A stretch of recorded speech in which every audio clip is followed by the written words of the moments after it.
ജൈത്രയാത്ര തുടരുന്നു. മത്തായി എഴുതിയ സുവിശേഷം 5-ാം അധ്യായം ഏകദേശം ഹാഫ് വേ നമ്മൾ പിന്നിട്ട് കഴിഞ്ഞു. ഈ 5-ാം അധ്യായത്തിൽ ഇപ്പോൾ നമ്മൾ പഠിച്ചുകൊണ്ടിരിക്കുന്ന ഭാഗത്ത് പഴയ നിയമത്തിൽ മോശെ കൽപ്പിച്ചതും പുതിയ നിയമത്തിൽ യേശു അതിൻ്റെ പുതിയ നിയമ നിവൃത്തീകരണത്തിലേക്ക് കൊണ്ടുവരുന്നതുമായ കാര്യമാണ് നമ്മൾ കാണുന്നത്. ആദ്യം യേശു ഇങ്ങനെ പറഞ്ഞു, ഡു നോട്ട് മർഡർ, കൊല ചെയ്യരുത് എന്ന് നിങ്ങൾ കേട്ടിട്ടുണ്ട്. മോശെ കൽപ്പിച്ചു. ഞാൻ നിങ്ങളോട് പറയുന്നു, കൊല ചെയ്യുന്നത് വരട്ടെ. അതിനു മുൻപ് do not even be angry at your brother, സഹോദരനോട് കോപിക്കരുത്. കോപമാണ് കൊലപാതകത്തിൻ്റെ തുടക്കം. അത് ഹൃദയത്തിലാണ് ഉണ്ടാകുന്നത്. 2, യേശു പറഞ്ഞു, നിങ്ങൾ കേട്ടിട്ടുണ്ട്, ഡു നോട്ട് കമ്മിറ്റ് അഡൾട്ടറി, വ്യഭിചാരം ചെയ്യരുത്. 7-ാമത്തെ കൽപ്പനയാണ്. ഞാൻ നിങ്ങളോട് പറയുന്നു, do not even be lustful, ഒരു ആസക്തിയോടുകൂടെ നോക്കുക പോലും ചെയ്യരുത്. 3-ാമത്തേതിലേക്ക് നമ്മൾ കിടക്കുന്നു. Verse number 31, Matthew 5:31. Furthermore, it has been said, whoever divorces his wife, let him give her a certificate of divorce. But I say to you that whoever divorces his wife for any reason except sexual immorality causes her to commit adultery, and whoever marries a woman who is divorced commits adultery. നമുക്കെല്ലാവർക്കും ചേർന്ന് ആ ഭാഗം മലയാളത്തിൽ വായിക്കാം. മത്തായി 5:31. ആരെങ്കിലും ഭാര്യ ഉപേക്ഷിച്ചാൽ അവൾക്ക് ഉപേക്ഷണപത്രം കൊടുക്കട്ടെ എന്നും അരുളി ചെയ്തിട്ടുണ്ടല്ലോ. ഞാനോ നിങ്ങളോട് പറയുന്നത്, പരസംഗം ഹേതുവായിട്ടല്ലാതെ ഭാര്യയെ ഉപേക്ഷിക്കുന്നവനെല്ലാം അവളെ കൊണ്ട് വ്യഭിചാരം ചെയ്യിക്കുന്നു.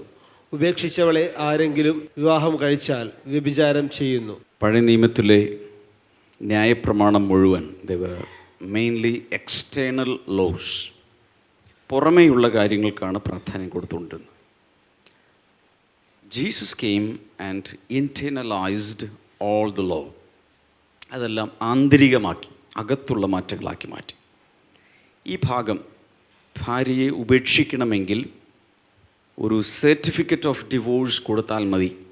ഉപേക്ഷണ പത്രം അല്ലെങ്കിൽ ഡിവോഴ്സിൻ്റെ ഒരു സർട്ടിഫിക്കറ്റ് എഴുതി കൊടുത്താൽ മതി. ആ ഭാഗം നമുക്കൊന്ന് വായിച്ചു നോക്കാം. പഴയ നിയമത്തിൽ ഡ്യൂട്രോണമി 24:1, 2 and 3. ആവർത്തന പുസ്തകം 24-ാം അധ്യായം 1 മുതൽ 3 വരെയുള്ള ഭാഗത്ത്, if a man Maris A woman who becomes displeasing to him because he finds something indecent about her, and he writes her a certificate of divorce, gives it to her, and sends from his house. And if, after he leaves his house, she becomes the wife of another man, and her second husband dislikes her and writes her a certificate of divorce, give it to her and send her from his house, or if he dies, etc., etc. ഒരു പുരുഷൻ ഒരു സ്ത്രീയെ തിരഞ്ഞെടുത്ത് വിവാഹം ചെയ്ത ശേഷം അവളിൽ ദൂഷ്യമായ വല്ലതും കണ്ടിട്ട് അവന് അവളുടെ അനിഷ്ടം തോന്നിയാൽ ഒരു ഉപേക്ഷണ പത്രം എഴുതി കയ്യിൽ കൊടുത്ത് അവളെ വീട്ടിൽ നിന്ന് അയക്കണം. അവൻ്റെ വീട്ടിൽ നിന്ന് പുറപ്പെട്ട ശേഷം അവൾ പോയി മറ്റൊരു പുരുഷന് ഭാര്യയായിരിക്കാം. എന്നാൽ 2-ാമത്തെ ഭർത്താവ് അവളെ വെറുത്ത് ഒരു ഉപേക്ഷണ പത്രം എഴുതി കയ്യിൽ കൊടുത്ത് അവളെ വീട്ടിൽ നിന്ന് അയക്കുകയോ അവളെ ഭാര്യയായിട്ടെടുത്ത 2-ാമത്തെ ഭർത്താവ് മരിച്ചു പോവുകയോ ചെയ്താൽ മതി. പിന്നെ തുടർന്നുണ്ട്, പക്ഷെ നമുക്ക് ആവശ്യമുള്ളത് കിട്ടി. അവിടെ ഡീൽ ചെയ്യേണ്ടത് എങ്ങനെയാണ്, ഡിവോഴ്സ് കേസുകൾ, സെപ്പറേഷൻ കേസുകൾ എങ്ങനെ ഡീൽ ചെയ്യണം എന്നുള്ളത് മോശെ കൊടുത്ത ഭാഗമാണ് നമ്മൾ കാണുന്നത്. അന്നത്തെ കാലത്ത് അറബ് കസ്റ്റം, അറേബ്യൻ നാടുകളിൽ നിലവിലിരുന്ന കസ്റ്റം ഇതാണ്. ഏതെങ്കിലും ഒരു ഭർത്താവിന് ഭാര്യയെ ഇഷ്ടമായില്ല, കെട്ടിപ്പോയി, ഇനി എങ്ങനെയെങ്കിലും കളഞ്ഞാൽ മതി എന്ന് തോന്നിയാൽ അറബ് കസ്റ്റം അനുസരിച്ച് I divorce you, I divorce you, I divorce you 3 പ്രാവശ്യം പറഞ്ഞാൽ പൊക്കോ. That's all. പ്രശ്നം തീർന്നു. എന്നാൽ മോശെ പറഞ്ഞത് പോരാ. മോശെ പറഞ്ഞത് സർട്ടിഫിക്കറ്റ് ഓഫ് ഡിവോഴ്സ് എഴുതി കൊടുക്കണം. അതിൻ്റെ അർത്ഥം കുറച്ചുകൂടി ഒരു ലീഗൽ പ്രൊട്ടക്ഷൻ മോശയുടെ കാലത്ത് കിട്ടി. ലീഗലായിട്ടുള്ള, കാരണം എല്ലാം നിയമപരമായി ഡോക്യുമെൻ്റ് ചെയ്തിരിക്കണം. ഇത്ര വ്യത്യാസമുള്ളൂ. പക്ഷേ ഈ ഭാഗത്ത് ഒന്നുകൂടി വായിച്ചു, ഒരു പുരുഷൻ ഒരു സ്ത്രീയെ തിരഞ്ഞെടുത്ത് വിവാഹം ചെയ്തു. അവളിൽ ദൂഷ്യമായ വല്ലതും കണ്ടിട്ട് NIV ട്രാൻസ്ലേഷനിൽ കാണുന്നത് എങ്ങനെയാണ്? Who becomes displeasing to him. തനിക്ക് ഇഷ്ടം തോന്നുന്നില്ല. Because he finds something indecent about her. അന്തസ്സില്ലാത്ത എന്തെങ്കിലുമൊക്കെ കണ്ടാൽ ആകെ ചെയ്യേണ്ടത്, അതിന് പ്രത്യേക കാരണങ്ങൾ അവിടെ പറഞ്ഞിട്ടില്ല. ഏത് കാരണത്താൽ ഉപേക്ഷിക്കാം എന്നവിടെ പറഞ്ഞിട്ടില്ല. അനിഷ്ടമായത് എന്തെങ്കിലും കണ്ടാൽ, ഇൻഡീസെൻ്റ് ആയിട്ടുള്ളത് കണ്ടാൽ, തനിക്ക് ഇഷ്ടക്കുറവുള്ള എന്തെങ്കിലും കണ്ടാൽ, അതെന്തും ആകാം. ആകെ ചെയ്യേണ്ടത് സർട്ടിഫിക്കറ്റ് എഴുതുക. പക്ഷേ ഇതെങ്ങനെയാണ് യേശു കണ്ടത്? അതിൻ്റെ വിശദാംശങ്ങളിലേക്ക് നമുക്ക് പോകാം. Mathew 19, Mathai 19, 8 and 9. Jesus replied, Moses permitted you to divorce your wives because of your hearts, because your hearts were hard. But it was not this way from the beginning. I tell you that anyone who divorces his wife, except for sexual immorality, and marries another woman, commits adultery. ഇതിന് മുമ്പ് ആളുകൾ വന്ന് ചോദിക്കുന്നുണ്ട്, ഏത് കാരണം ചൊല്ലിയും ഭാര്യ ഉപേക്ഷിക്കാമോ? 7-ാമത്തെ അതിന് മുൻപ് ഒരു ഭാഗമുണ്ട്. പരീശന്മാർ അവൻ്റെ അടുക്കൽ വന്ന് ഏത് കാരണം ചൊല്ലിയും ഭാര്യ ഉപേക്ഷിക്കുന്നത് വിഹിതമോ എന്നവനെ പരീക്ഷിച്ച് ചോദിച്ചു. ടെസ്റ്റ് ചെയ്യാൻ വേണ്ടി ചോദിച്ചത്. ഇവന് ഈ വകുപ്പെല്ലാം അറിയാമോ, ഉപവകുപ്പുകൾ അറിയാമോ, മോശയുടെ ന്യായപ്രമാണം അറിയാമോ എന്നറിയാൻ വേണ്ടി ചോദിച്ചതാണ്. എന്തായിരുന്നു കർത്താവിൻ്റെ റെസ്പോൺസ്? അടുത്ത ഭാഗം അവൻ അവരോട്, നിങ്ങളുടെ ഹൃദയകാഠിന്യ നിമിത്തമത്രേ ഭാര്യമാർ ഉപേക്ഷിപ്പാൻ മോശ അനുവദിച്ചത്. ആദിയിൽ അങ്ങനെ അല്ലായിരുന്നു. എന്ന് വെച്ചാൽ മോശയുടെ കാലത്തിന് മുമ്പ് അങ്ങനെ അല്ലായിരുന്നു. അല്ലെങ്കിൽ ദൈവം അത് പറഞ്ഞിട്ടില്ല.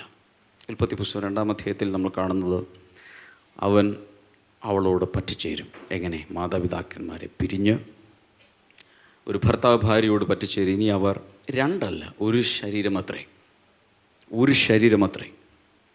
എന്ന് വെച്ചാൽ ദൈവം കൂട്ടിച്ചേർത്ത് കഴിഞ്ഞു. അവരെ പിരിക്കരുത്. ഇതായിരുന്നു നിയമം. എന്നാൽ മനുഷ്യൻ മുന്നിലേക്ക് പോയപ്പോൾ ഹൃദയം കഠിനമായി കഴിഞ്ഞപ്പോൾ, അഥവാ ഒരു ഭർത്താവിന് ഭാര്യ ഇഷ്ടമല്ലെങ്കിൽ തുടരാൻ അനുവദിച്ചാൽ ഒരുപക്ഷെ ക്രൂരമായി അവളെ ആക്രമിക്കാം. കാരണം അന്നത്തെ കാലത്ത് സ്ത്രീകളെ വളരെയധികം ഹീനമായ രീതിയിലാണ് സമൂഹത്തിൽ കണ്ടിരുന്നത്. ഞാൻ ഒത്തിരി പ്രാവശ്യം പറഞ്ഞിട്ടുണ്ട്. ഒരു മീറ്റിംഗ് നടക്കുകയാണ്. എത്ര പേരുണ്ടെന്ന് നോക്കിയ മക്കളെ, ഓടിച്ചെന്നിട്ട് ഇവിടെ മാത്രമേ കൗണ്ട് ചെയ്യുള്ളൂ. ഇവിടെ ഒരാളെ കിട്ടും. ആ പുള്ളിനെയും കിട്ടാൻ സാധ്യതയില്ല. കാരണം ബാലന്മാരെ ഒന്നും അധികം എണ്ണില്ല, കുട്ടികളെ എണ്ണാറില്ല. ഇവിടെ മാത്രമേ ഹെഡ് കൗണ്ട് എടുക്കുകയുള്ളൂ. സ്ത്രീകളെ ഒരു മീറ്റിങ്ങിൽ, അത് ഏറ്റവും നല്ല തെളിവ് അപ്പം വർദ്ധിപ്പിച്ച സമയത്ത് ഓർമ്മയുണ്ടോ? 5000 പുരുഷന്മാർ. അത് മാത്രമേ എണ്ണുള്ളൂ. സ്ത്രീകൾ കൂട്ടം അത് കൂടെ ഉണ്ട്, അത് അത്രേ ഉള്ളൂ. കൗണ്ട് ചെയ്യില്ല. 2, ഒരു സ്ഥലത്തും സാധാരണ രീതിയിൽ പരസ്യ സ്ഥലത്ത് സ്ത്രീകൾ അധികം വരാൻ അനുവദിക്കില്ല. ഇങ്ങനെ അവരെ വിശ്വസിച്ചിരുന്നു. സ്ത്രീകൾക്ക് ആത്മാവില്ല എന്ന് വരെ വിശ്വസിച്ചിരുന്നു. അവർ സ്വർഗ്ഗത്തിലും പോലും ആത്മാവില്ല. അത് പിന്നെ പുരുഷന്മാരെ ഇങ്ങനെ സേവ് ചെയ്യാൻ വേണ്ടി ദൈവം ഉണ്ടാക്കി വെച്ചിരിക്കുന്നതാണ്. അങ്ങനെ വരെ ചിന്തിച്ചിരുന്ന ഒരു സാമൂഹിക വ്യവസ്ഥ ഒരു കാലത്ത് ഉണ്ടായിരുന്നു. പക്ഷേ ആ സമയത്താണ് മോശ പറയുന്നത്, ഹൃദയകാഠിന്യ നിമിത്തം, അഥവാ നിനക്കിഷ്ടമല്ലേ, ഒരു ലെറ്റർ എഴുതി അല്ലെങ്കിൽ ഉപേക്ഷണപത്രം എഴുതി വിട്ടേക്കും. എന്നിട്ട് അയാൾ എന്ത് ചെയ്യട്ടെ? വേറൊരാളുടെ ഭാര്യയായി ജീവിക്കട്ടെ. അയാൾക്ക് ഇഷ്ടക്കേട് തോന്നിയാൽ എന്ത് ചെയ്യുക? അടുത്തൊരു സർട്ടിഫിക്കറ്റ് എഴുതുക. അല്ലെങ്കിൽ അയാൾ മരിച്ചുപോയി, അടുത്ത ആൾക്ക് കൊടുക്കുക. അങ്ങനെ ഒരു സാഹചര്യം അവിടെ നിലവിൽ വന്നപ്പോൾ ഒരിക്കൽ യേശുവിനെ പരീക്ഷിച്ച് വേറൊരു ചോദ്യം ചോദിച്ചു. ഒരു സ്ത്രീ ഒരു പുരുഷനെ വിവാഹം കഴിച്ചു, അയാൾ മരിച്ചുപോയി. ദേവരകർമ്മം എന്നൊന്നുണ്ട്. എന്ന് വെച്ചാൽ ഇത്രയേ ഉള്ളൂ, ആ ഭർത്താവിൻ്റെ ഇളയ സഹോദരനുണ്ടെങ്കിൽ ആ ഇളയ സഹോദരൻ ഈ വിധവയെ വിവാഹം കഴിക്കണം, അവൾക്ക് കുഞ്ഞുങ്ങൾ ഉണ്ടാകണം. അങ്ങനെ രണ്ടാമത്തവൻ വിവാഹം കഴിച്ചു, അയാൾ മരിച്ചുപോയി. അടുത്തയാൾ വിവാഹം കഴിച്ചു. ഇങ്ങനെ 7 സഹോദരന്മാർ ഒരു സ്ത്രീയെ വിവാഹം കഴിച്ചു. ചോദ്യം, കർത്താവേ, പുനരുത്ഥാനത്തിൽ, കാരണം ഇവർ പുനരുത്ഥാനത്തിലൊന്നും വിശ്വസിക്കുന്നില്ല, പുനരുത്ഥാനത്തിൽ വരുമ്പോൾ ഇയാൾ ആരുടെ ഭാര്യയായിരിക്കും? 7 പുരുഷന്മാരോടൊപ്പം അവൾ ജീവിച്ചു. കർത്താവ് എന്താ ഉത്തരം പറഞ്ഞു? പുനരുത്ഥാനത്തിൽ ഇങ്ങനെ ഒരു പരിപാടി, ഇങ്ങനൊരു സിസ്റ്റം ഇല്ല. അവിടെ എങ്ങനെയായിരിക്കും? എല്ലാവരും ദൈവദൂത തുല്യരായിരിക്കും, ഏഞ്ചൽസിനെ പോലെ ആയിരിക്കും. ഹല്ലേലൂയ. അതുകൊണ്ട് അതിനെക്കുറിച്ച് എല്ലാത്തിനും യേശുവിൻ്റെ കയ്യിൽ വ്യക്തമായ ഉത്തരവുണ്ട്. കാരണം അവിടെ നിന്നാണ് വന്നേ. ഇതിവർക്ക് മനസ്സിലാകുന്നില്ല. ഈ ഒരു സാഹചര്യത്തിൽ ലൂക്കോസിൻ്റെ സുവിശേഷം 20:35 എങ്കിലും ആ ലോകത്തിനും മരിച്ചവരിലുള്ള പുനരുത്ഥാനത്തിന് യോഗ്യരായ അവർ വിവാഹം കഴിക്കുകയുമില്ല, വിവാഹത്തിന് കൊടുക്കപ്പെടുകയുമില്ല, അവർക്ക് ഇനി മരിപ്പാനും കഴിയുകയില്ല. ചോദ്യത്തിൻ്റെ ഉത്തരം കർത്താവ് കൊടുത്തത് അങ്ങനെയാണ്. ഇനി മത്തായി 19:8 വചനത്തിലേക്ക് വരാം. Jesus replied, Moses permitted you to divorce your wives because your hearts were hard. അത് അണ്ടർലൈൻ ചെയ്യുക. Because your hearts were hard. ഹൃദയ കാഠിന്യം നിമിത്തമത്രേ. അത് അടിവരയിടുക. അപ്പം അതിൻ്റെ അർത്ഥം എന്താ? പഴയ നിയമത്തിൽ മനുഷ്യരുടെ ഹൃദയം കാഠിന്യമുള്ളതായിരുന്നു. പുതിയ നിയമത്തിലോ? പുതിയ നിയമത്തിൽ കർത്താവ് പറഞ്ഞു, ആ കഠിനമായ ഹൃദയം, പാറ പോലെയുള്ള ഹൃദയം, കല്ലായുള്ള ഹൃദയം ഞാൻ പറിച്ചെടുത്ത് I am going to do a heart transplantation, ഒരു ഹൃദയ മാറ്റ ശസ്ത്രക്രിയ നടക്കാൻ പോവുകയാണ്. എന്നിട്ട് എന്തു ചെയ്യും? മാംസമായുള്ള ഹൃദയം അല്ലെങ്കിൽ ഒരു സോഫ്റ്റ് ഹാർട്ട് ഞാൻ നിങ്ങൾക്ക് തരും. ഹാർഡ്വെയർ എടുത്ത് മാറ്റി സോഫ്റ്റ്വെയർ ആക്കി. ഇത്രയേ ഉള്ളൂ. കർത്താവ് ഇത് പുതിയ നിയമത്തിലേ ഉള്ളൂ. കാരണം എന്താ? ഞാൻ നിൻ്റെ മേൽ എൻ്റെ ആത്മാവിനെ പകരും, ശുദ്ധവെള്ളം കൊണ്ട് തളിച്ച് ഞാൻ നിങ്ങളെ ശുദ്ധീകരിക്കും. ഇതെല്ലാം കാണിക്കുന്ന ആത്മപകർച്ചയാണ്. പരിശുദ്ധാത്മാവിൻ്റെ general pouring out of the holy spirit വരുമ്പോൾ എല്ലാ ഹൃദയങ്ങളിൽ നിന്നും പാറ പോലെ കടുപ്പമായുള്ള ഹൃദയങ്ങളെ കർത്താവ് എടുത്തു മാറ്റി പകരം വളരെ സോഫ്റ്റായി കുറ്റബോധമുള്ള, മനസാക്ഷിയുള്ള, അല്ലെങ്കിൽ ആർദ്രതയുള്ള, കരുണയുള്ള ഹൃദയങ്ങളെ ഞങ്ങൾ നിങ്ങളുടെ ഉള്ളിൽ സൃഷ്ടിക്കും. ഞാൻ നിങ്ങളെ പുതിയ സൃഷ്ടിയാക്കി മാറ്റും. 9, I tell you that anyone who divorces his wife except for sexual immorality and marries another woman commits adultery. ഞാനോ നിങ്ങളോട് പറയുന്നത്, പരസംഗം നിമിത്തമല്ലാതെ ഭാര്യയെ ഉപേക്ഷിച്ച് മറ്റൊരുത്തിയെ വിവാഹം കഴിക്കുന്നവൻ വ്യഭിചാരം ചെയ്യുന്നു. ഉപേക്ഷിക്കപ്പെട്ടവളെ വിവാഹം കഴിക്കുന്നവനും വ്യഭിചാരം ചെയ്യുന്നു. അവിടെ അണ്ടർലൈൻ ചെയ്യേണ്ട ഒരു ഭാഗം ഇതാണ്, പരസംഗം നിമിത്തം അല്ലാതെ. ഇംഗ്ലീഷിൽ പറഞ്ഞിരിക്കുന്നത് എക്സെപ്റ്റ് ഫോർ സെക്ഷൽ ഇമ്മൊറാലിറ്റി. അതിൻ്റെ അർത്ഥം എന്താ? പരസ്ത്രീ ബന്ധമുണ്ടായാൽ, അവിഹിത ബന്ധമുണ്ടായാൽ പിരിയാം.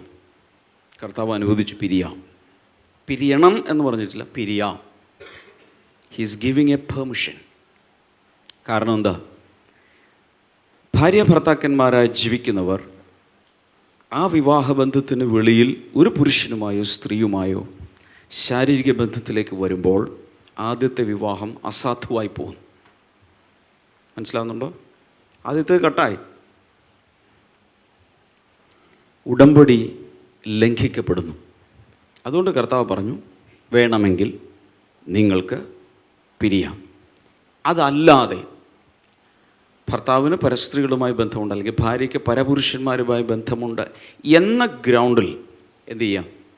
പിരിയാം. പക്ഷെ അതല്ലാതെ മറ്റൊരു കാരണത്താലാണെങ്കിൽ എന്താ ഇവിടെ പറയുന്നത്?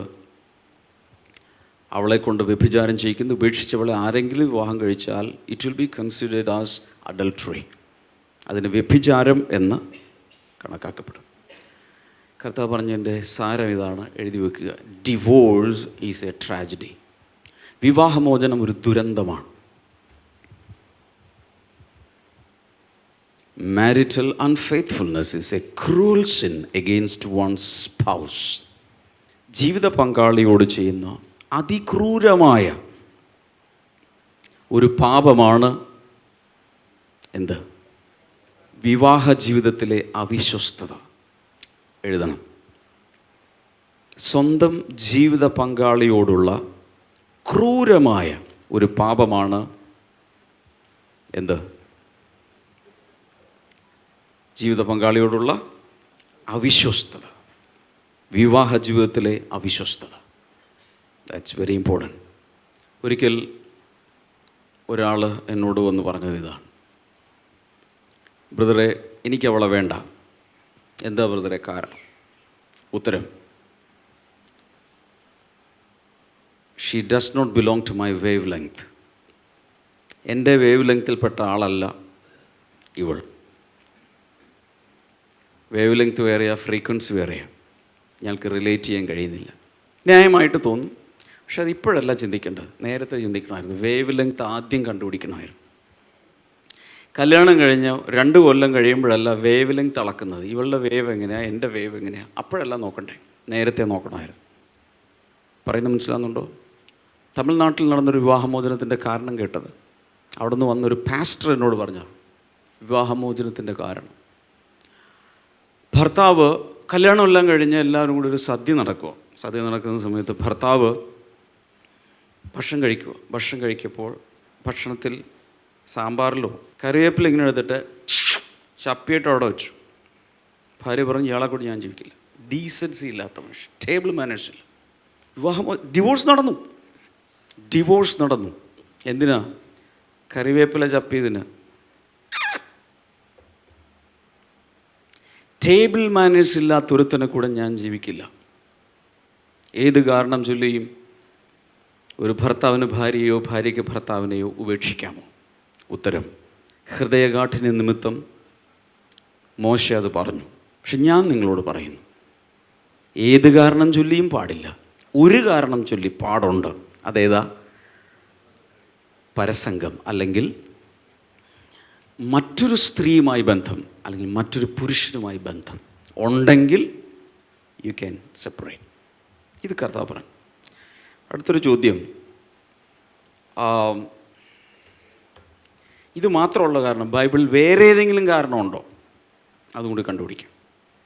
ദൈവവചനത്തിൻ്റെ അടിസ്ഥാനത്തിൽ. കോടതി നിയമമല്ല പറയുന്നത്. കോടതിയുടെ നിയമത്തിൽ മാനസിക രോഗമാണെങ്കിൽ അതുപോലെ കുറച്ച് കാരണങ്ങളുണ്ട്, അതിനാലൊക്കെ ഡിവോഴ്സ് കിട്ടും. പക്ഷേ ദൈവവചനം എന്ത് പറയുന്നു? അടുത്തത് ഒന്നാമത്തത് എഴുതിയല്ലോ, the Bible gives 2 legitimate reasons for divorce. ന്യായമായ 2 കാരണങ്ങളാൽ പിരിയാം. ഒന്ന്, മാരിറ്റൽ അൺഫെയ്ത്ത്ഫുൾനെസ്. പക്ഷെ ഓർക്കണം, അതും എന്തല്ല, പിരിയണമെന്ന് പറഞ്ഞിട്ടില്ല, പിരിയാമെന്നേ പറഞ്ഞിട്ടുള്ളൂ. വേണമെങ്കിൽ തുടർന്നും ക്ഷമിച്ച് കറക്റ്റ് ചെയ്ത് മുന്നോട്ട് പോകാം. അതിന് കർത്താവ് എതിരല്ല. പിരിയണമെങ്കിൽ പിരിയാം. ഒരു കാര്യം കൂടെ, പ്രീ മാരിറ്റൽ, അതായത് വിവാഹ ജീവിതത്തിന് മുമ്പ് ഭാര്യയ്ക്ക് ഒരാളുമായി അഫെയർ ഉണ്ടായിരുന്നു, അല്ലെങ്കിൽ ഭർത്താവിനുണ്ടായിരുന്നു, അതിനാൽ പിരിയാമോ? നോ. വിവാഹം കഴിക്കുന്നതിന് മുമ്പുള്ള ജീവിതം നിങ്ങളുടേതല്ല. മനസ്സിലാവുന്നുണ്ടോ? വിവാഹം കഴിക്കുന്നതിന് മുമ്പുള്ളത് കൺസിഡർ ചെയ്യാൻ പാടില്ല. പഴയ നിയമത്തിലുണ്ടായിരുന്നു, അതെങ്ങാലും കണ്ടുപിടിച്ചാൽ അപ്പോഴും ഉപേക്ഷിക്കാം. പക്ഷേ പുതിയ നിയമത്തിൽ അത് അനുവദിക്കപ്പെട്ടിട്ടില്ല. അടുത്തത് 1 കൊരിന്ത്യർ 7-ാം അധ്യായം 10 മുതൽ 17 വരെയുള്ള മുഴുവൻ ഭാഗവും എഴുതി വെക്കുക. 1 Corinthians chapter 7 verse number 10 through 17.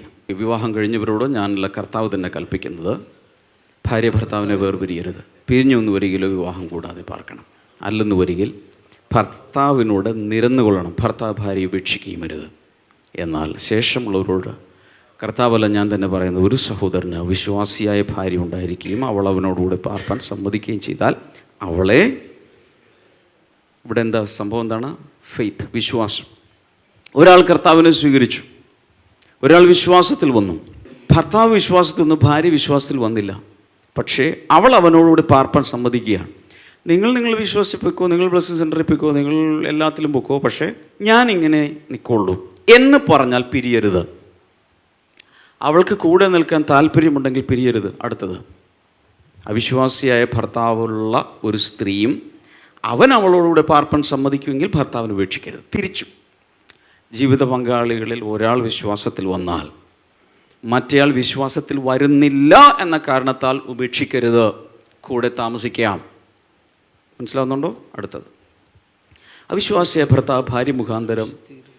This is wonderful.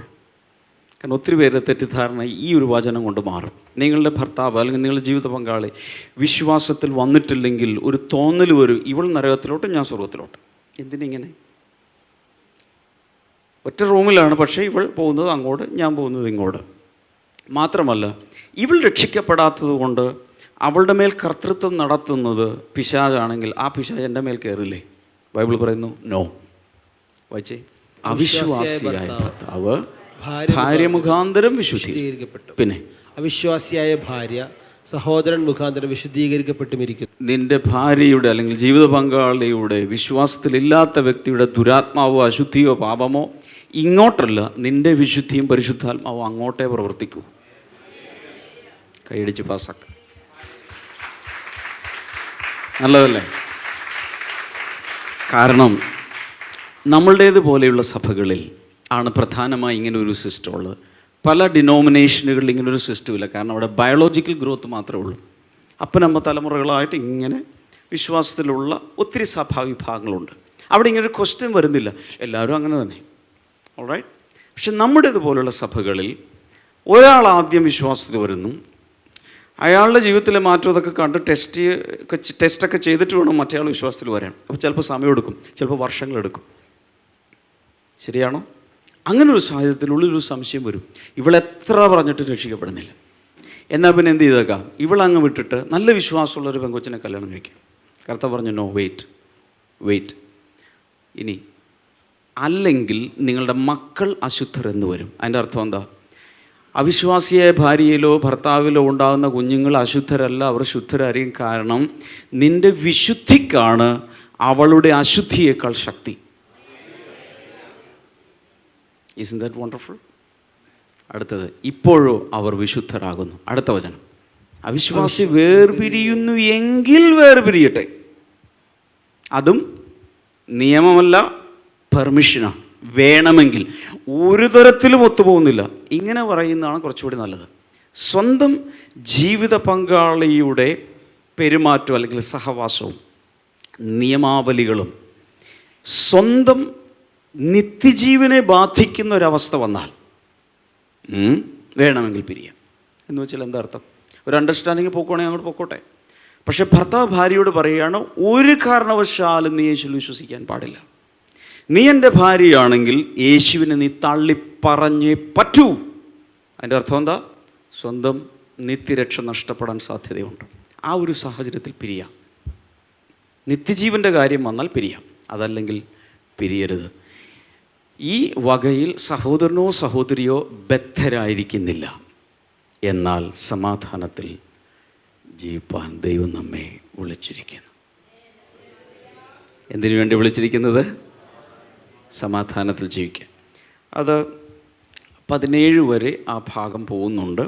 അടുത്ത വചനം, സ്ത്രീയെ നീ ഭർത്താവിന് രക്ഷ വരുത്തുമെന്ന് നിനക്ക് എങ്ങനെ അറിയാം? പുരുഷ നീ ഭാര്യയ്ക്ക് രക്ഷ വരുത്തും എന്ന് നിനക്ക് എങ്ങനെ അറിയാം? ഇത് എല്ലാം കർത്താവ് ചെന്ന്. എന്നാൽ ഓരോരുത്തരും കർത്താവ് വിഭാഗിച്ചു കൊടുത്ത പോലെ, ഓരോരുത്തരും ദൈവം വിളിച്ചതുപോലെ അവനവൻ നടക്കട്ടെ. ഇങ്ങനെയാകുന്നു ഞാൻ സഭകളിലും ആജ്ഞാപിക്കുന്നത്. ഓക്കെ, പൗലോസ് കൊണ്ടുവന്ന ഒരു സിസ്റ്റമാണ്. എന്താണ് മനസ്സിലായത്? ദൈവവചനത്തിൽ ഞാൻ മൊത്തം എടുത്തിട്ട് 2 കാരണങ്ങൾ നമുക്ക് ലഭിക്കുന്നത്.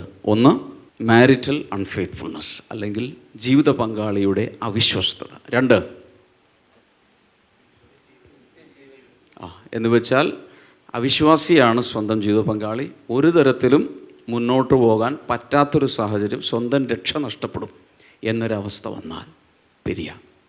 അതും പിരിയണമെന്നല്ല, പിരിയാം, പെർമിഷനാണ്. അതല്ലാതെ മറ്റൊന്ന് ഇതുവരെ എനിക്ക് കണ്ടെത്താൻ കഴിഞ്ഞിട്ടില്ല. എന്നാൽ ഇന്നത്തെ സിസ്റ്റത്തിൽ മറ്റു ചില കാര്യങ്ങളൂടെ ആഡ് ചെയ്യേണ്ടിയിരിക്കുന്നു. അതുകൂടെ പറയാം. ഭർത്താവ് മദ്യപാനിയാണെന്നിരിക്കട്ടെ. ഭർത്താവ് മദ്യപാനിയാണ്, മദ്യം കഴിച്ചു വന്നാൽ ഭയങ്കരമായി ഫിസിക്കലി അബ്യൂസ് ചെയ്യുന്നു, ഭയങ്കരമായി തല്ലുന്നു. അത് ജീവന് വരെ ഭീഷണിയാണെങ്കിൽ എൻ്റെ അഭിപ്രായത്തിൽ പിരിയാം, പിരിഞ്ഞു നിൽക്കാം. ഒരു തരത്തിലും നന്നാകുന്നില്ലെങ്കിൽ ചത്തുപോവും. ബോധമില്ലാതെ എന്തെല്ലാം കാണിച്ചു കൂട്ടുന്നു, കത്തിയെടുക്കുന്നു, കഠാര എടുക്കുന്നു, എന്തിൻ്റെ കൊല്ലും എന്ന് പറയുന്നു. മക്കളെല്ലാം അടുത്ത വീട്ടിൽ പോയി താമസിക്കുന്നു. ഭാര്യ എത്ര നാൾ തുടരും? അങ്ങനെയുള്ള സാഹചര്യങ്ങളിൽ സെപ്പറേറ്റഡായി ജീവൻ്റെ രക്ഷയ്ക്ക് വേണ്ടി മാറി നിൽക്കാം. കുറേ നാൾ പരിശോധിച്ച ശേഷം ഒരു തരത്തിലും നന്നാകാത്ത കേസുകളിൽ നമുക്ക് സാമാന്യ ബോധം കൊണ്ട് മനസ്സിലാക്കാവുന്നതേ ഉള്ളൂ. ഇങ്ങനെ ഓർക്കുക, ഒരാൾ വിവാഹ ജീവിതത്തിൻ്റെ സ്നേഹ ഉടമ്പടിയിലേക്ക് വന്ന ശേഷം ദൈവസ്ഥലെടുക്കുന്ന ചില തീരുമാനങ്ങളുണ്ട്. എന്താണത്? പണ്ടത്തെയൊക്കെ വിവാഹ ഉടമ്പടി ഇങ്ങനെയാണ്: സുഖത്തിലും ദുഃഖത്തിലും, രോഗത്തിലും ആരോഗ്യത്തിലും, ദാരിദ്ര്യത്തിലും സമ്പത്തിലും ഞാൻ നിന്നോടുകൂടെ വസിച്ച് വിവാഹധർമ്മം നിർവഹിച്ച്, ഭർത്താവാണെങ്കിൽ പറയും ഞാൻ നിന്നെ പോറ്റിയും പുലർത്തിയും. ഒരാൾ പറഞ്ഞു ബഹളം ഉണ്ടാക്കിയ സമയത്ത് ഞാൻ അങ്ങനെയൊന്നും പറഞ്ഞില്ല, പോറ്റി പുലർത്തുമെന്നാണ് പറഞ്ഞത്. പല പോറ്റിമാരുണ്ട്, കേട്ടിട്ടുണ്ടോ? അങ്ങനെ ഒരു ക്ലാസ് ഓഫ് പീപ്പിൾ. ഞാൻ പുലർത്തുന്നതല്ല, പോറ്റി പുലർത്തുമെന്നാണ് പറഞ്ഞത്. അച്ഛൻ അങ്ങനെ പറഞ്ഞു തന്നെ. അങ്ങനെയല്ല പറഞ്ഞാൽ പോറ്റിയും പുലർത്തിയും. ഇതൊക്കെയാണല്ലോ വാക്ക് കൊടുത്തത്. അത് ലംഘിച്ചാൽ തന്നെ വിവാഹം അസാധുവായിക്കൊണ്ടിരിക്കുകയാണ്. സ്വന്തം ഭർത്താവിൽ നിന്ന് ലഭിക്കേണ്ട പ്രൊട്ടക്ഷൻ ഇല്ലാതെ എന്നും ക്രൂരമായും മാനസികമായും ശാരീരികമായും ഒക്കെ പീഡിപ്പിക്കപ്പെടുന്ന ഒരവസ്ഥയിൽ വിവാഹ ജീവിതത്തിൻ്റെ വിവാഹബന്ധം നൂലിൽ ആടുകയാണ്. അങ്ങനെയുള്ള പലതും കൂടെ നമ്മൾ കൺസിഡർ ചെയ്യേണ്ടി വരും തീർച്ചയായും. ഒരു കാര്യം കൂടെ പറഞ്ഞിട്ട് അടുത്തതിലേക്ക് പോവാം. രണ്ടുപേർ ഒരുമിച്ച് ജീവിക്കുന്നു. ഓക്കെ, ഒരാൾ പാപത്തിനടിമയായി, ഒരാൾ ഒരു തരത്തിലും റെഡീം ചെയ്യാത്ത രീതിയിലേക്ക് മാറിപ്പോയി, മറ്റേയാൾ തെറ്റൊന്നും ചെയ്തിട്ടില്ല. അങ്ങനൊരു കേസിൽ പുനർവിവാഹം സാധ്യമാണ്. എൻ്റെ അഭിപ്രായം സാധ്യമാണ്. കാരണം ഇത്രയേ ഉള്ളൂ, നിങ്ങൾ വീട്ടിൽ കള്ളം കയറി. ഓക്കെ, കള്ളം കയറി കുറേ അധികം സാധനങ്ങൾ എടുത്തുകൊണ്ട് പോയി. പിറ്റേ ദിവസം പോലീസ് വന്നപ്പോൾ കള്ളനെ അറസ്റ്റ് ചെയ്തു, നിങ്ങളെ അറസ്റ്റ് ചെയ്തു, രണ്ടുപേരെയും ജയിലിലിട്ടു. ഇത് ന്യായമാണോ? ഇല്ല. ആരാ തെറ്റ് ചെയ്തത്? ഒരു പാർട്ടിയെ തെറ്റ് ചെയ്തിട്ടുള്ളൂ, കള്ളനെ തെറ്റിയത്. ഒരു സംഭവത്തിൻ്റെ അടിസ്ഥാനത്തിൽ രണ്ടുപേരെയും പ്രതികളാക്കരുത്. ചിലപ്പോൾ ജീവിത പങ്കാളികളിൽ ഒരാൾ മര്യാദക്കായിരിക്കും, മറ്റേയാളുടെ സ്വഭാവ ദൂഷ്യം കൊണ്ടോ മറ്റു പ്രശ്നങ്ങളാലോ ഒരുമിച്ച് പോകാൻ സാധ്യമല്ലാത്തൊരു കേസിൽ പിരിയേണ്ടി വന്നാൽ മറ്റേയാൾ പുനർവിവാഹം കഴിച്ചാൽ അത് തെറ്റല്ല എന്നാണ് ഞാൻ സ്ഥാപിക്കുന്നത്. കാരണം എന്താ? അയാൾ തെറ്റ് ചെയ്തിട്ടില്ല, അയാൾ നിരപരാധിയാണ്. ഇതെല്ലാം നമ്മൾ കൂട്ടി വായിച്ചേ പറ്റൂ. പക്ഷേ one can always extend forgiveness to the spouse. എപ്പോഴും എന്ത് ചെയ്യാൻ കഴിയും? ജീവിത പങ്കാളിയോട് ക്ഷമിക്കാൻ കഴിയും. ദൈവികമായ രീതിയിൽ ഇതിനെ കാണാൻ കഴിയും. സാരാംശം ഇത്രയേ ഉള്ളൂ. കർത്താവ് പറയുന്നത്, take the marriage relationship very very serious. വളരെ ഗൗരവപൂർവം വേണം വിവാഹബന്ധത്തെ കാണാൻ. മാത്രമല്ല, ഞാൻ നേരത്തെ ആദ്യം എഴുതി വെച്ചു, ഡിവോഴ്സ് ഈസ് എ ട്രാജഡി. ഒരു വിവാഹമോചനം എപ്പോഴും എന്താണ്? ഒരു ദുരന്തമാണ്. അതുകൊണ്ട് റിമെമ്പർ ഓൾവേസ് ദ റിസ്ക്. അതിൽ ഉൾപ്പെട്ടിരിക്കുന്ന റിസ്ക് നമ്മൾ ഓർക്കണം. മാത്രമല്ല, ദൈവികമല്ലാത്ത കാരണങ്ങളാൽ, വചനം അനുശാസിക്കാത്ത കാരണങ്ങളാൽ പിരിഞ്ഞാൽ, ഉദാഹരണത്തിന് കറിവേപ്പിലയുടെ കാര്യത്തിൽ പിരിഞ്ഞാൽ, അല്ലെങ്കിൽ വേറെ എന്തെങ്കിലും കാര്യത്തിൽ വേവ് ലെങ്ത് ഒക്കെ പറഞ്ഞുകൊണ്ട് പിരിഞ്ഞാൽ എന്തു ചെയ്യുന്നു? അവിടെയാണ് രണ്ടുപേരും പുനർവിവാഹം ചെയ്താൽ അഡൾട്ടറി അല്ലെങ്കിൽ വ്യഭിചാര കുറ്റത്തിന് കർത്താവ് കേസെടുക്കും. ഇതൊക്കെ നമ്മൾ മനസ്സിലാക്കുക. അടുത്തതിലേക്ക് പോകാം. 33 മുതലുള്ള വചനങ്ങൾ. Matthew chapter 5:33. Again, you have heard that it was said to those of old, you shall not swear falsely, but shall perform your oaths to the Lord. But I say to you, do not swear at all, neither by heaven, for it is God's throne, nor by the earth, for it is his footstool, nor by Jerusalem, for it is the city of the great King. Nor shall you swear by your head, because you cannot make one hair white or black. But let your yes be yes and no, no. For whatever is more than this is from the evil one. കള്ളസത്യം ചെയ്യരുതെന്നും സത്യം ചെയ്തത് കർത്താവിന് നിവർത്തിക്കണമെന്നും പൂർവന്മാരോട് അരുളി ചെയ്തത് നിങ്ങൾ കേട്ടിട്ടുണ്ടല്ലോ. ഞാനോ നിങ്ങളോട് പറയുന്നത്, അശേഷം സത്യം ചെയ്യരുത്. സ്വർഗത്തെ കൊണ്ടരുത്, അത് ദൈവത്തിൻ്റെ സിംഹാസനം. ഭൂമിയെ കൊണ്ട് അരുത്, അത് അവൻ്റെ പാദപീഠം. യെരുശലേമിനെ കൊണ്ട് അരുത്, അത് മഹാരാജാവിൻ്റെ നഗരം. നിന്റെ തലയെക്കൊണ്ടും സത്യം ചെയ്യരുത്.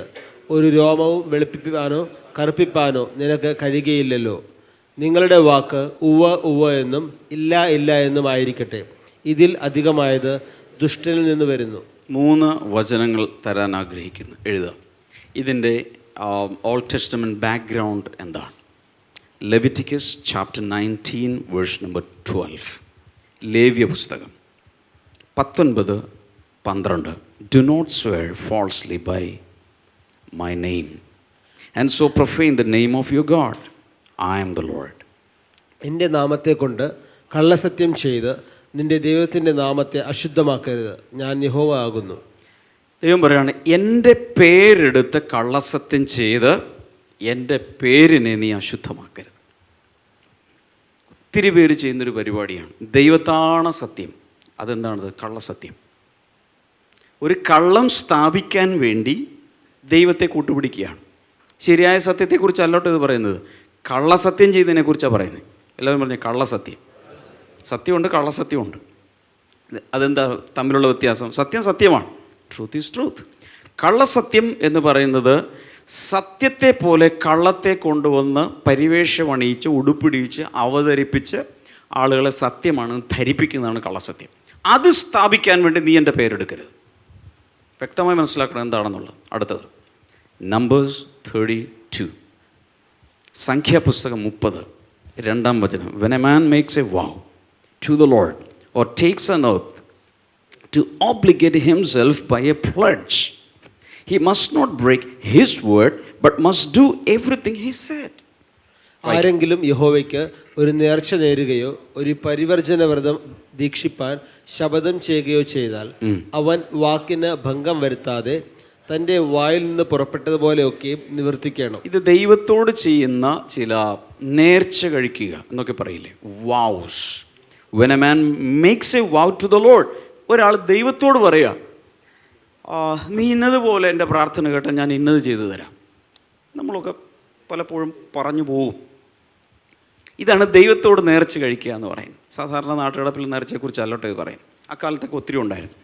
അങ്ങനെ ചെയ്താൽ ദൈവത്തോട് പറഞ്ഞിട്ടുണ്ടെങ്കിൽ ഒരിക്കലും വാക്ക് ലംഘിക്കരുത്. എന്തെല്ലാം പറഞ്ഞു അതെല്ലാം ചെയ്തിരിക്കണം. ഉദാഹരണത്തിന് യിപ്താഹ് എന്ന് പറയുന്നൊരു ന്യായാധിപനുണ്ടായിരുന്നു. ദൈവത്തോട് പറഞ്ഞു, ദൈവമേ, ഈ ശത്രുക്കളുടെ മേൽ എനിക്ക് ജയം തന്നാൽ, യുദ്ധത്തിൽ എനിക്ക് ജയം തന്നാൽ എൻ്റെ മകളെ ഞാൻ നിനക്ക് തന്നേക്കാം, ബലി കഴിച്ചേക്കാൻ പറഞ്ഞുപോയി. നിങ്ങൾ ആ ഭാഗം വായിച്ചു നോക്കണം ന്യായാധിപന്മാരുടെ പുസ്തകത്തിൽ. ഇപ്പോഴല്ല, പിന്നീട് വായിച്ചാൽ മതി. അവസാനം പറഞ്ഞുപോയി എന്നതുകൊണ്ട് അപ്രകാരം ചെയ്യേണ്ടി വന്നു. പക്ഷേ വാസ്തവത്തിൽ എന്താണ് അവിടെ ചെയ്തതെന്ന് നമുക്ക് അറിഞ്ഞുകൂടാ. എക്സഡസ് 20 വേഴ്സ് നമ്പർ 7, പുറപ്പാട് പുസ്തകം 27, അത് 10 കൽപ്പനകളുടെ ഭാഗമാണ്. You shall not misuse the name of the Lord your God, for the Lord will not hold anyone guiltless who misuses his name. നിന്റെ ദൈവമായ യഹോവയുടെ നാമം വൃഥ എടുക്കരുത്. തൻ്റെ നാമം വൃഥ എടുക്കുന്നവനെ യഹോവ ശിക്ഷിക്കാതെ വിടുകയില്ല. ഈ കൽപ്പന നേരത്തെ വായിച്ചിട്ടുണ്ടല്ലോ. കർത്താവിൻ്റെ നാമം വൃഥ എടുക്കരുത്, അതൊരു കൽപ്പനയാണ്. കാരണം എന്താണ്? ആരെങ്കിലുമൊക്കെ അടുക്കൽ ചെന്ന് എന്തെങ്കിലും നടക്കണമെങ്കിൽ, ഇവിടെ നടക്കാറുള്ള കാര്യം ഞാൻ പറയാം. ഞാൻ അറിഞ്ഞിട്ട് പോലും ഉണ്ടാതെ പാസ്റ്റർ പറഞ്ഞേക്കണം ഇങ്ങനെയാണ്.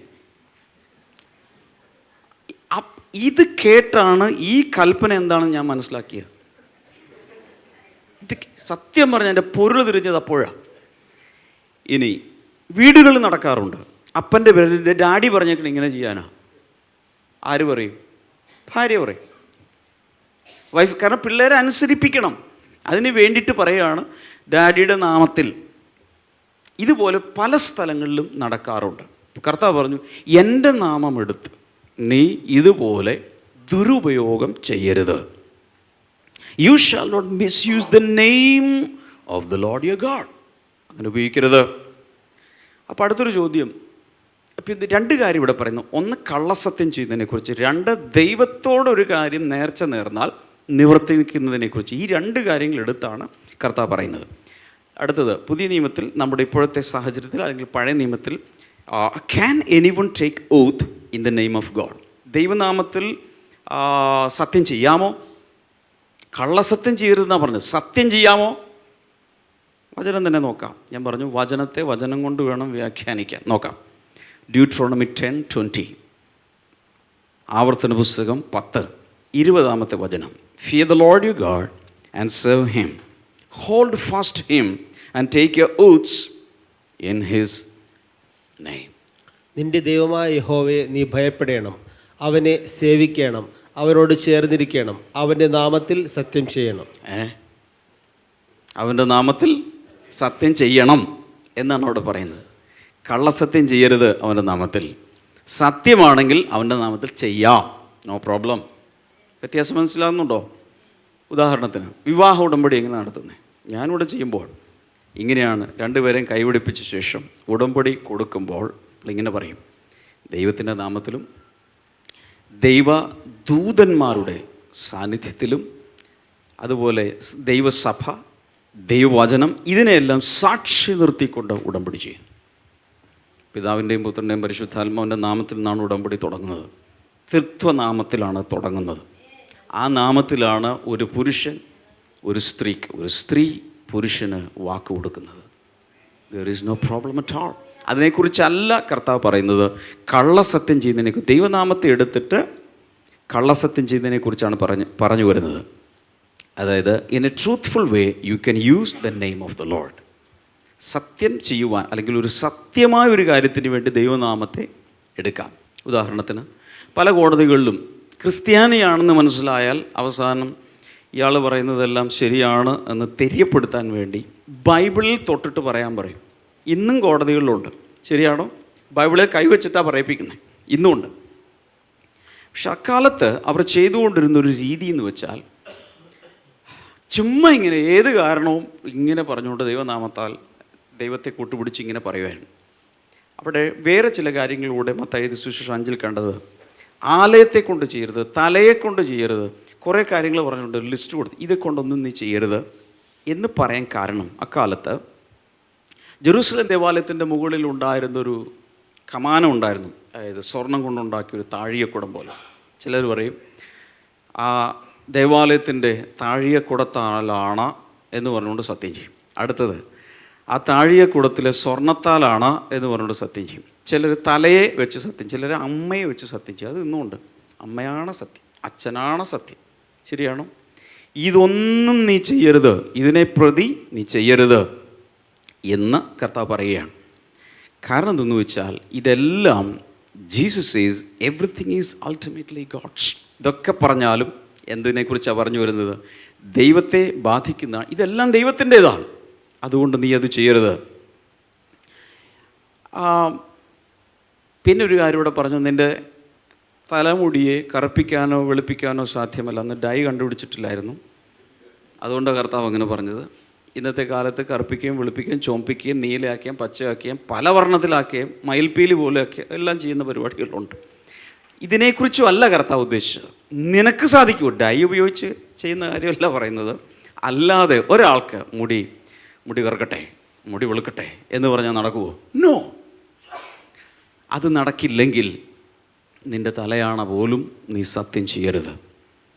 എന്നാൽ പൗലോസിൻ്റെ കാര്യത്തിൽ റോമാലേഖനം 1:9 ദൈവത്തെ സാക്ഷി നിർത്തിക്കൊണ്ട് ചില കാര്യങ്ങൾ പറയുന്നുണ്ട്. താൻ പറയുന്നത്, ഗോഡ് ഈസ് മൈ വിറ്റ്നസ്.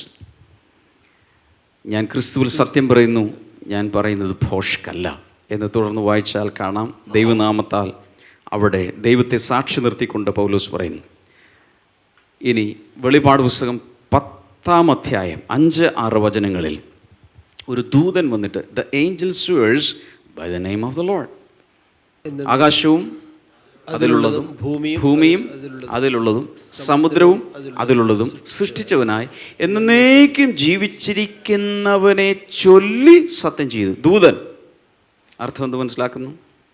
ചില കാര്യങ്ങളിൽ, സത്യമായൊരു കാര്യങ്ങളെ അത് ഉറപ്പാണെന്ന് സ്ഥാപിക്കാൻ ദൈവനാമത്തിൽ സത്യം ചെയ്യുന്നതിന് കുഴപ്പമില്ല. ഒരു കള്ളത്തെ സത്യമാക്കാൻ വേണ്ടി ദൈവനാമത്തെ ഉപയോഗിക്കുന്നത് ദൈവനാമത്തിൻ്റെ ദുരുപയോഗമാണ്. അത് കൽപ്പനാ ലംഘനം കൂടിയാണ് എന്ന് നമ്മൾ മറക്കരുത്. പക്ഷെ കർത്താവ് ഒരു കാര്യം കൂടെ പറഞ്ഞു, ഇതൊന്നും വാസ്തവത്തിൽ ആവശ്യമില്ല. എന്ത് ചെയ്താൽ മതി? സത്യം മാത്രം പറഞ്ഞാൽ പോരെ. പറയുന്നത് മനസ്സിലാകുന്നുണ്ട്? സത്യം മാത്രം സംസാരിക്കുന്ന ഒരാൾക്ക് സത്യം ചെയ്യേണ്ട ആവശ്യമുണ്ടോ? ഉണ്ടോ? ഇല്ല. അതുകൊണ്ട് കർത്താവ് പറഞ്ഞു, നിങ്ങളുടെ വാക്ക് ഉവ്വ് ഉവ്വ് എന്നും. വായിച്ചേ, നിങ്ങളുടെ വാക്ക് ഉവ്വ് ഉവ്വ് എന്നും ഇല്ല ഇല്ല എന്നും ആയിരിക്കട്ടെ. എന്ന് വെച്ചാൽ അതിൻ്റെ അർത്ഥം എന്താണെന്നറിയാമോ? ഉവ്വ് എന്ന് വെച്ചാൽ അതിൻ്റെ അർത്ഥം ഉവ്വ് തന്നെ ആയിരിക്കണം. നീ പോയോടാ? ഇല്ല. ഇല്ല എന്ന് പറഞ്ഞാൽ അതിൻ്റെ അർത്ഥം പോയില്ല എന്ന് തന്നെ ആയിരിക്കണം. നീ പോയോ? ഉവ്വ്. ഉവ്വ് എന്ന് പറഞ്ഞാൽ അതിൻ്റെ അർത്ഥം ഉവ്വ് തന്നെ ആയിരിക്കണം. മാറ്റി മറിച്ചും കള്ളം പറയരുത്. അങ്ങനെ സത്യം സംസാരിക്കുന്ന ഒരു വ്യക്തിയെ സംബന്ധിച്ചിടത്തോളം കാര്യമായി സത്യം ചെയ്യേണ്ട ആവശ്യം വരില്ല. പുതിയ നിയമത്തിൽ നമ്മൾ സ്നേഹത്തിൽ സത്യം സംസാരിക്കുന്നവരായിരിക്കണം. എഫേസ്യ ലേഖനത്തിൽ ഇത് പറഞ്ഞിട്ടുണ്ട്. 4-ാം അധ്യായത്തിൽ 11 മുതൽ താഴേക്ക് ഒരേ കാര്യങ്ങൾ പറഞ്ഞിട്ട്, ഇങ്ങനെ നാം ചെയ്യുന്നെങ്കിൽ നാം സ്നേഹത്തിൽ സത്യം സംസാരിച്ചുകൊണ്ട് വിവിധ കാറ്റിൽ 15-ാമത്തെ വചനമാണ്. സ്നേഹത്തിൽ സത്യം സംസാരിച്ചുകൊണ്ട് ക്രിസ്തു എന്ന തലയോളം സകലത്തിലും വളരുവാൻ ഇടയാകും. 15-ാമത്തെ വചനം. ഹല്ലേലൂയ. ചേർന്ന് വായിക്കാമോ? സ്നേഹത്തിൽ സത്യം സംസാരിച്ചുകൊണ്ട് ക്രിസ്തു എന്ന എന്ന തലയോളം സകലത്തിലും വളരുവാൻ ഇടയാകും.